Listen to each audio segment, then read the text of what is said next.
అదేవిధంగా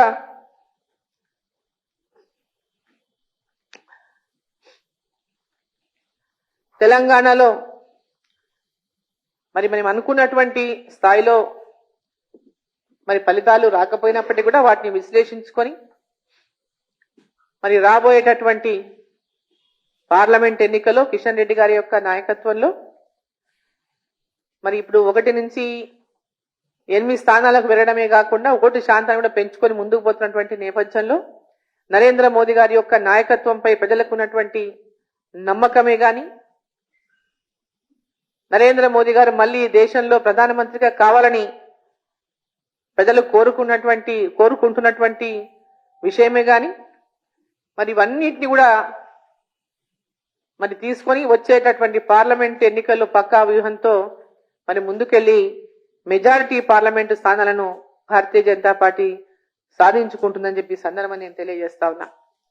మరి ఇప్పుడు ఇక్కడ ముఖ్యంగా మనం రాష్ట్రంలో ఈరోజు చూస్తున్నటువంటి పరిస్థితులు, గతంలో బీఆర్ఎస్ పార్టీ అవినీతి పైన అనేక పోరాటాలు చేసినాం. ఈ రాష్ట్రం పెద్ద ఎత్తున అప్పుల్లో కూరుకుపోయిందని చెప్పినాం. అప్పుల్లో కూరుకుపోయినటువంటి ప్రభుత్వం కాంగ్రెస్ పార్టీ కూడా చెప్పింది అనేక సార్లు ఈ యొక్క రాష్ట్ర ప్రభుత్వం లక్షల కోట్ల అప్పులు చేసింది అనేటటువంటి మాట కాంగ్రెస్ పార్టీ కూడా చెప్పిన విషయాన్ని మనం ఒకసారి గుర్తు చేసుకోవాలి. అయినప్పటికీ కూడా వాళ్ళు ఉచితాల గురించి ప్రకటన చేసిండ్రు. ఆ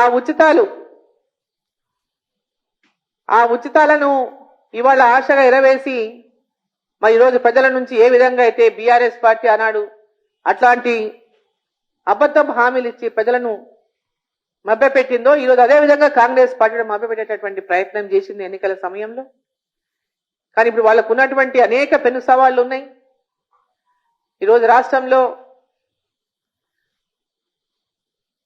ఆర్థికపరమైనటువంటి అనేకమైనటువంటి ఇబ్బందులు అనేటటువంటిది మాట రోజు పత్రికల్లో మరి రావటం ప్రారంభమైనవి. మరి దీన్ని సాకుగా చూపి కాంగ్రెస్ పార్టీ వారు ఇచ్చినటువంటి హామీలను ఎట్టి పరిస్థితుల్లో కూడా పక్కదారి పట్టియొద్దని చెప్పి నేను కోరుతా ఉన్నా. ఖచ్చితంగా వారు ఇచ్చినటువంటి హామీని తెలంగాణ ప్రజలు ఏ ఆకాంక్షలతోనైతే తెలంగాణ రాష్ట్రం కోసం పోరాటం చేసి సాధించుకున్నారో మరి ఈరోజు తెలంగాణ రాష్ట్రంలో బీఆర్ఎస్ పార్టీని ఓడించాలనేటటువంటి ఒక యాంటీ ఇన్కంబెన్సీ అయితే ప్రజల లోపల వచ్చిందో పెద్ద ఎత్తున ప్రభుత్వాన్ని మార్చాలనేటటువంటి ఒక మార్పులో భాగంగా ఈరోజు ఇక్కడ కాంగ్రెస్ పార్టీ అధికారంలోకి వచ్చింది బొటాబొటిగా. మరి ఇప్పుడున్నటువంటి వాళ్ళు ఏవైతే హామీలు ఇచ్చిందో హామీల పట్ల వాళ్ళు ఇచ్చినటువంటి హామీలన్నింటినీ కూడా గైడ్ లైన్స్ పేరటనో లేదా ఇంకా వాటిని ఇంకా మేము గైడ్ లైన్స్ తయారు చేయలేదనో లేదా ఇంకో కారణం చేతనో వాటిని ఆలస్యం చేయకుండా వాళ్ళు అన్నారు 100 days లోపల అమలు చేస్తామని చెప్పేటటువంటి మాట చెప్పిండ్రు. 100 days లోపట కాదు, ఇంకొక 3 నెలలు కాకుంటే 4 నెలలు కానివ్వండి, కానీ వాటి అన్నింటినీ కూడా ప్రజలకు ఇచ్చినటువంటి హామీలన్నింటినీ కూడా ఇప్పుడు వచ్చినటువంటి కొత్త ప్రభుత్వం మరి నెరవేర్చాలని చెప్పి ఈ సందర్భాన్ని నేను తెలియజేస్తా ఉన్నా. ఎందుకంటే ఈరోజు పత్రికల్లో చూస్తున్నాం ఆ గ్యాస్ గురించి, మొత్తం గ్యాస్ ఏజెన్సీల ముందల వందలాది మంది క్యూలు కట్టుకొని ఉంటున్నారు. వందలాది మంది క్యూలు మరి గ్యాస్ ఏజెన్సీల ముందట 500కే సిలిండర్ అని చెప్పేసి మరి వందలాది మంది క్యూలు కట్టి మహిళలు నిల్చుంటున్నారు.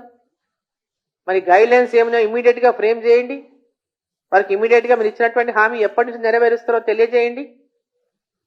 వాళ్ళ లోపల ఒక ఉన్నటువంటి అంటే ఎప్పుడు ఒక అస్పష్టత ఏదైతే ఉందో దాన్ని ఇమీడియట్ గా ప్రజలకు కూడా తెలియజేయాల్సినటువంటి బాధ్యత ఉంది.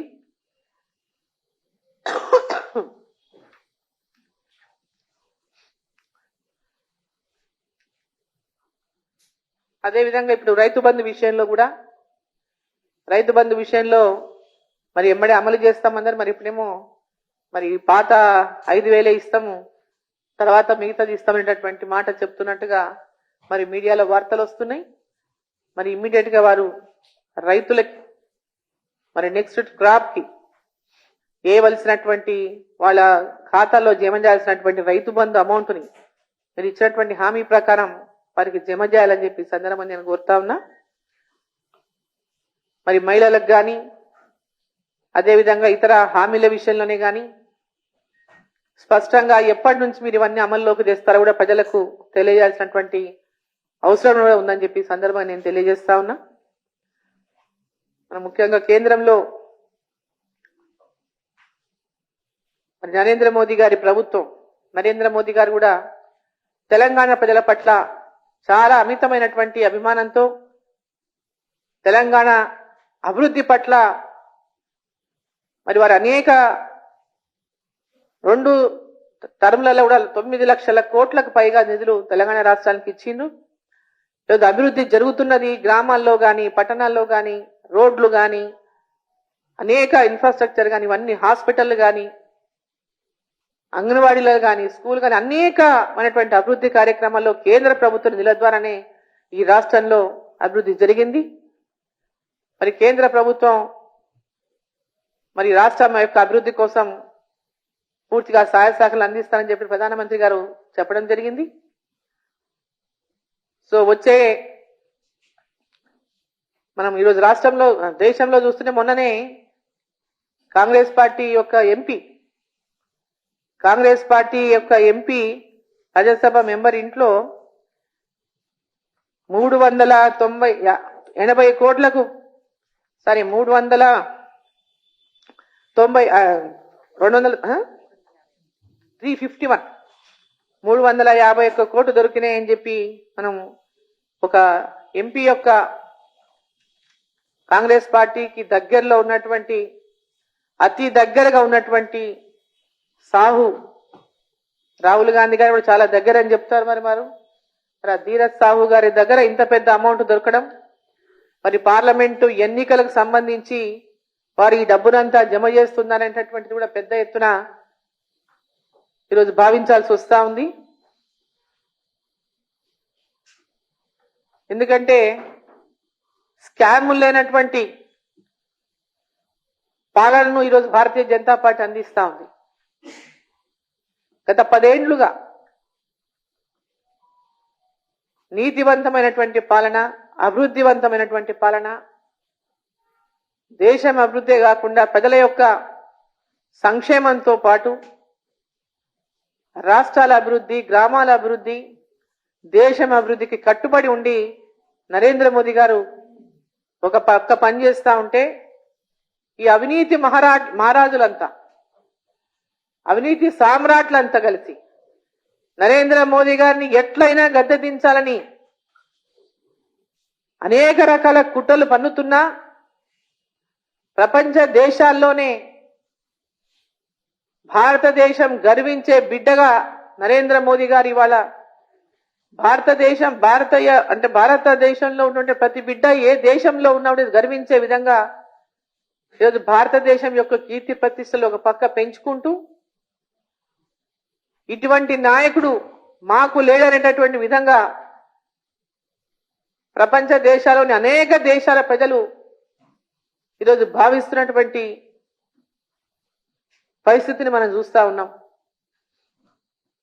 ఒక గొప్ప నాయకత్వాన్ని కాకుండా ప్రపంచాన్ని కూడా ఒక దిశానిర్దేశం చేసేటటువంటి ఒక నాయకత్వాన్ని చూసి గర్వపడాల్సింది పోయి చాలా మంది ఈర్ష్యపడుతూ